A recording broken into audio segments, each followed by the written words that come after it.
के संपूर्ण पाप नष्ट हो जाते हैं। इसके बाद में बड़ी सुंदर कथा है ना, उत्तानपाद के चरित्र की कथा। प्रियव्रत बड़े थे लेकिन वो वीतराग संत के वेश में रहते थे। उनका चरित्र पंचम स्कंद में आया, चतुर्थ स्कंद में उत्तानपाद। उत्तानपाद की विशेषता ये थी, उनके दो विवाह हुए थे, पत्नी दो थी। एक तो विवाह उनका नीति से हुआ था जिसका नाम सुनीति था, वो शास्त्र सम्मत थी, शास्त्रों के अनुरुद्ध पाणी ग्रहण संस्कार हुआ था। और दूसरी रुचि सुरुचि थी, जो अपनी रुचि से उन्होंने विवाह किया था। ये तो आप सभी जानते हैं, जो अपनी रुचि से किया जाता है वो ज्यादा अच्छा लगता है ना। और माता पिता जिसको करें उसमें कमियां नजर आती हैं। सुनीति सुंदर विचार वाली थी, हर चीज को समझ के काम करती थी। और सुरुचि जो मना है वो करो, तो सुरुचि को ज्यादा महत्व देते हैं व्यक्ति, ऐसा है ना, अपनी रुचि को विशेष महत्व देते हैं, है ना। लेकिन इसका फर्क कब समझ में आता है, जब उनके फल, जब उनके पुत्र उत्पन्न होते हैं। सुनीति के पुत्र हुआ ध्रुव, ध्रुव मतलब स्थिर, और सुरुचि के पुत्र हुआ उत्तम, जो अभी कुछ ही समय के लिए है ना।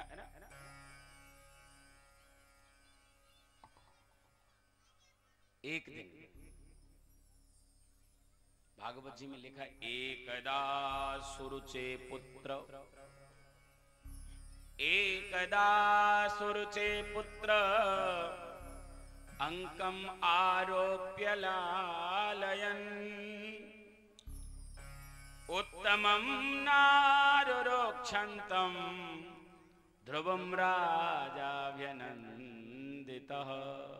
एक दिन महाराज उत्तानपाद राज सिंहासन पर बैठे हुए अपने पुत्र उत्तम को गोद में लेकर के दुलार रहे थे, और उसी सभा में खेलते हुए बालकों के साथ में ध्रुव को देखा। लेकिन ध्रुव सुनीति का पुत्र था। जैसे ही राज गद्दी पर आया उसने झुक के प्रणाम किया, और जब वो चलने लग गया तो क्योंकि उसका शालीनता और सज्जनता का दर्शन किया, तो ध्रुव के इस गुण को देख करके उत्तानपाद से रहा नहीं गया। उत्तानपाद ने पूछा, अरे अरे भैया लोग ये कौन है ना, तो स्वाभाविक होता है। उसी समय जो सेवक थे वहां पर, उन्होंने कहा, महाराज क्षमा कर देना। क्षमा की क्या बात है, हम तो इसका परिचय पूछ रहे हैं। इसका परिचय है, ये आपका ही पुत्र है। उत्तानपाद ने कहा, 5 वर्ष का बालक हो गया है, अपने ही पुत्र को राजा कभी पहचान नहीं पाए। क्यों? क्योंकि सुनीति के भवन में कभी जाना ही नहीं, और जब जाएंगे नहीं तो पहचानेंगे कैसे कि हमारे बालक हुआ है। उसी समय राजा का हृदय गदगद हो गया, क्योंकि उसको सद्गुणी बालक है ना। गोदी में लेने की इच्छा हुई, किसको भी मैं गोद में लूं, लेकिन एक नियम है, जब गोदी में पहले बैठा हुआ कोई व्यक्ति हो और जब दूसरे बालक को लेना हो तो पहले वाले को तो उतारना ही पड़ेगा। और इन्होंने सुरुचि के पुत्र उत्तम को गोद से उतार दिया है। और जैसे ही ध्रुव जी को लेना चाह रहे थे, ये दृश्य सुनी सुरुचि अपनी आंखों से देख रहे थे, और सुरुचि जान गई, अगर एक बार ये राजा की गद्दी पर बैठ गया और लोगों को पता चला गया कि ये ध्रुव भी इन्हीं का औरस पुत्र है, इन्हीं का पुत्र है, तो फिर मेरे बेटे को कभी सिंहासन पर बैठने का। ध्रुव जी ने देखा, पूछा, मौसी जी, माँ जी क्या बात है। सुरुचि ने जवाब दिया कि न वत्सन पते धशनियम, हे वत्स, तुम इस सिंहासन पर नहीं बैठ सकते, भवान आरोढ़ अर्हति, तुम राजा की गोद में बैठने के योग्य नहीं हो। ध्रुव जी ने कहा, क्यों, क्या कारण है, मेरा क्या अपराध है।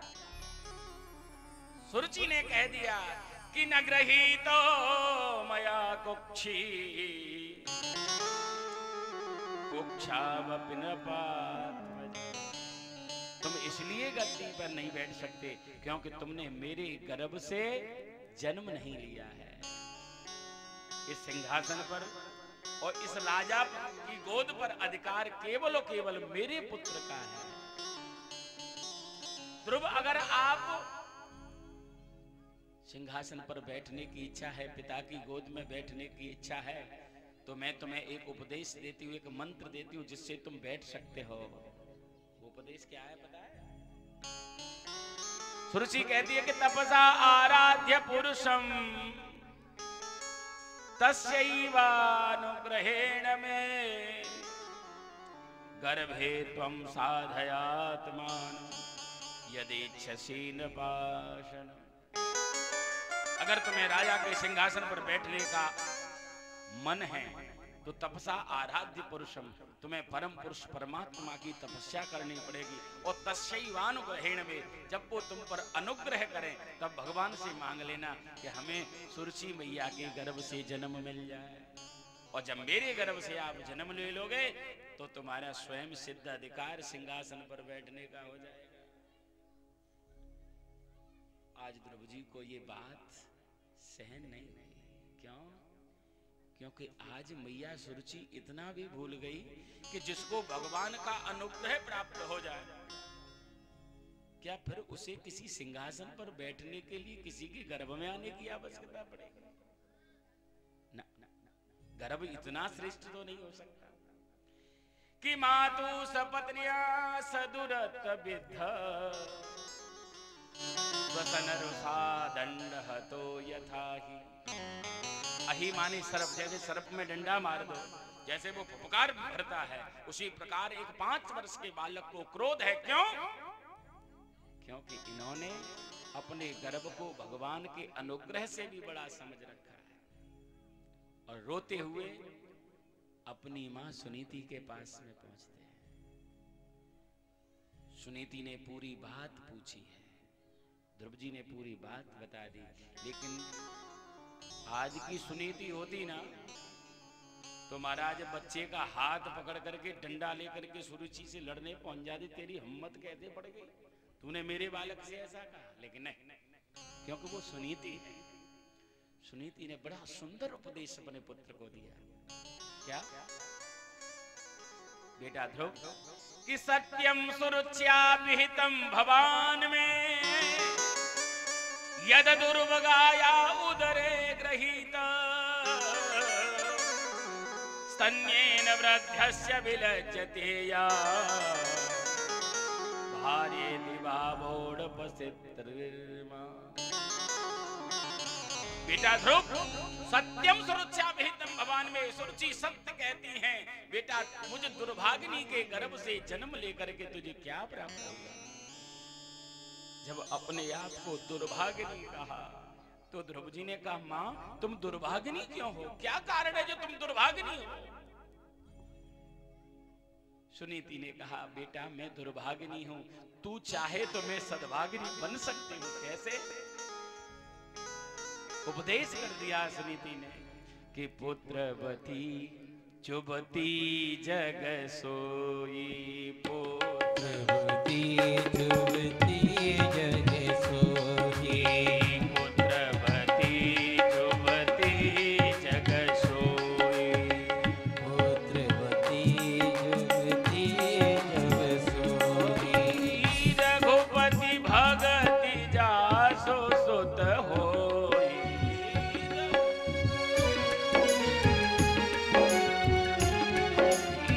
रघुपति भगति जासो सुत होई, रघुपति भगति जाते सुत होई, पुत्रवती युवती जग सोई, पुत्रवती युवती सुत होई, कुल पवित्रम जननी कृतार्था वसुंधरा पुण्यवती चतेना।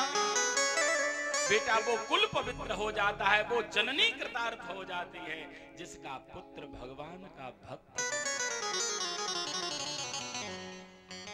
और सुरुचि तुम्हें तपस्या करने के लिए कहती है, भगवान की आराधना के लिए कहती है, तो बेटा गलत नहीं कहती है कि माता जने तो पूत जन के दाता के सूर नहीं मां बाजनी भली यथा गवायो। मां को अगर जन्म दे तो कहते दाता को जन्म दे के किसी सूर को जन्म दे, है?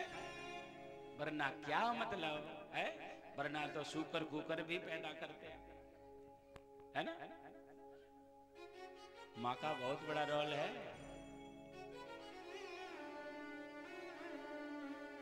हमारे शास्त्रों में सबसे बड़ा रोल माँ का है। वैसे शास्त्र प्रमाण करते हैं कि 33 करोड़ हमारे देवता हैं। कितने? 33 करोड़ देवताओं के न तो कोई नाम जानता है, न उनका स्वरूप जानता है। लेकिन 3 देवता प्रत्यक्ष हैं जो हमारे साथ हैं। वो कौन कौन है पता है? शास्त्र कहता है, मैं नहीं कह रहा।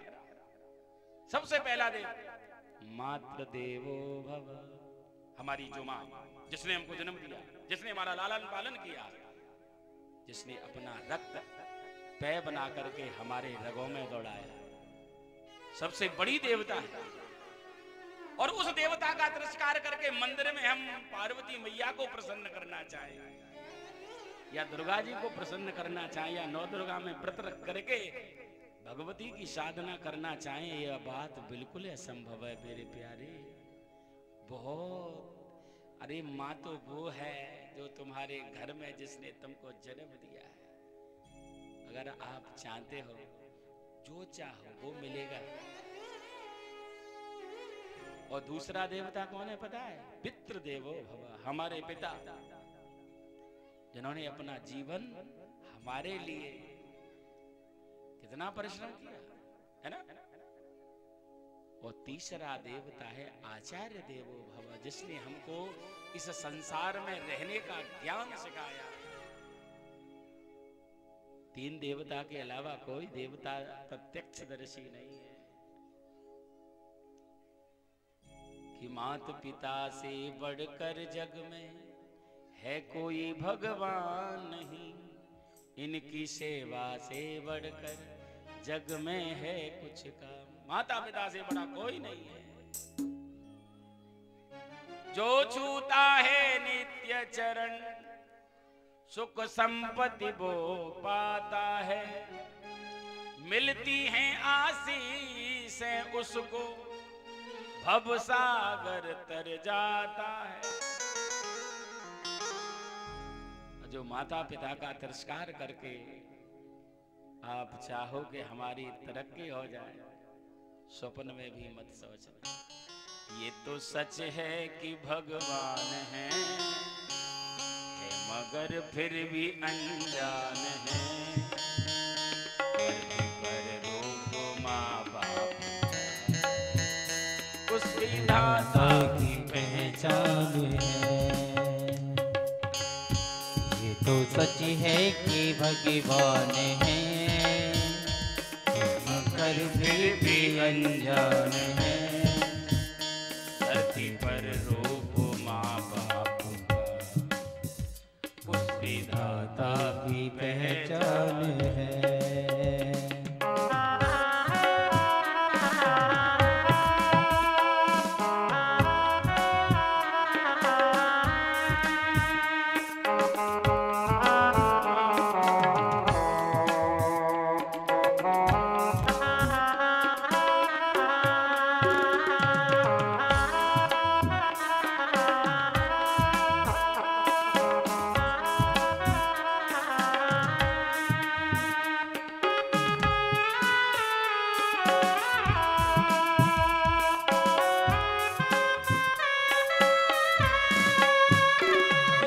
सच है कि भगवान है मगर फिर भी अनजान है। ये तो सच है कि भगवान है मगर फिर भी अनजान है। धरती पे रूप माँ बाप का उस विधाता की पहचान है। जन्म जिससे मिला हम कर जिनकी उंगली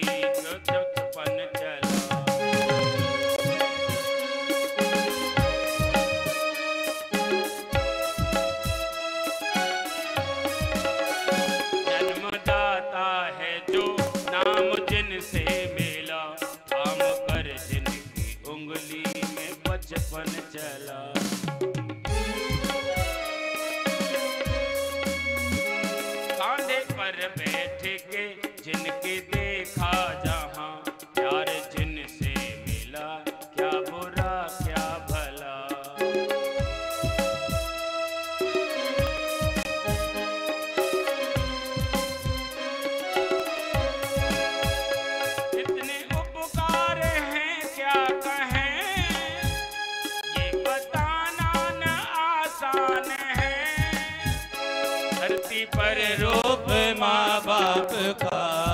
सांग दंडवत प्रणाम किया। नारद जी ने परिचय पूछा, कौन हो? परिचय बताया, मैं उत्तानपाद का पुत्र ध्रुव हूं। बेटा तुम रास्ता भूल गए हो, इधर जंगल में क्यों जाते हो? ध्रुव जी ने कहा, मेरी माँ कहती है कि जन्म वो तपस्या करनी चाहिए, मैं भगवान की आराधना करने के लिए जा रहे हूं, परीक्षा ले। अरे वन में कोई भगवान नहीं मिलते, वन में तो शेर चीते भालू रहते जो तुम्हारा बाल वो कर जाएंगे। ध्रुव जी ने कहा, नहीं मेरी माँ तो ये कहती है सब में भगवान है, शेर चीते भालू हाथी सब में तो राम है। मेरी माँ का तो ये कही कहना है कि मोह में राम तो में राम सब में राम समाया है, और सबसे कर लो प्रेम जगत में कोई नहीं पराया है। सब में राम है तो फिर मेरा राम, हाथी का राम मुझे क्यों मारेगा? नारद जी ने कहा, विश्वास पक्का है। अच्छा बेटा चल, सब में राम है चल, लेकिन तू वहां खाएगा क्या? वहां तो तेरी माँ नहीं बैठी है, कौन तुझे भोजन कराएगा? ध्रुव जी ने बड़ी सुंदर बात कही। मेरी माँ तो ये कहती है कि दांत नहीं तब दूध दियो, अब दांत दिए मोहे अन्न भी दे हैं, जल में थल में पशु पक्षिन में सबकी सुध ले तब मेरी भी ले है।